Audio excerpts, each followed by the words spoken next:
નમસ્કાર મિત્રો આજની વિડીયોમાં વાત કરીશું દેશ અને દુનિયાના સુપરફાસ્ટ સમાચારની।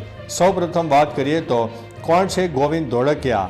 રાજ્યસભા માટે ભાજપે 4 ઉમેદવારોના નામ જાહેર કર્યા છે, જેમાં ગોવિંદ ધોળકિયાનું નામ પણ સામેલ છે। તેમનો જન્મ 7 નવેમ્બર 1947ના રોજ દુધાળા ગામમાં થયો હતો। તેઓ હીરાના વ્યવસાય કરે છે। તેમની નેટવર્ક 4800 કરોડ રૂપિયાની છે। તેમણે શ્રી રામકૃષ્ણ એક્સપોર્ટ કંપની બનાવી છે। તેઓ કાકા તરીકે ઓળખાય છે। તેમણે 1964માં સુરતમાં કારકિર્દીની શરૂઆત કરી હતી। હવે તેઓ રાજકીય કારકિર્દીમાં મોટો હાથ અજમાવી રહ્યા છે। અન્ય મહત્વના સમાચારની વાત કરીએ તો સંદેશ ખાલી હિંસા માટે ઉત્તરના 24 પરગણાના બસીરહાટમાં ભારે હોબાળો થયો છે।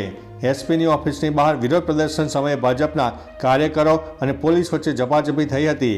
અંતે પોલીસે લાઠીચાર્જ કર્યો હતો। ત્યાં હાજર ભાજપ અધ્યક્ષ સુકાંત મજમુદાર ઘાયલ થયા છે। તેમને ઓક્સિજન સપોર્ટ સાથે હોસ્પિટલ ખસેડાયા છે। ભાજપના નેતા શહેજાદ પૂનાવાલાએ આ ઘટનાને ટીએમસીની તાલિબાન માનસિકતા સંસ્કૃતિ ગણાવી છે। અન્ય મહત્વના સમાચારની વાત કરીએ તો મોટી જાહેરાત, ખેડૂતો હવે ટ્રેનો રોકશે। પંજાબના સૌથી મોટા ખેડૂત સંગઠન ભારતીય કિસાન યુનિયને એક મોટી જાહેરાત કરી છે। કહ્યું છે કે પંજાબમાં 15મી ફેબ્રુઆરીએ સવારે 12 વાગ્યાથી સાંજના 4 વાગ્યા સુધી રેલવે ટ્રેક બ્લોક કરાશે। દિલ્હી જઈ રહેલા ખેડૂતોને રસ્તામાં રોકવા, તેમના પર ટીયર ગેસના સેલ છોડવા અને લાઠીચાર્જ કરવાના વિરોધમાં યુનિયન દ્વારા ટ્રેન રોકવાની જાહેરાત કરવામાં આવી છે। તમને જણાવી દઈએ કે ભારતીય કિસાન યુનિયન દિલ્હી માર્ચ આંદોલનનો ભાગ નથી।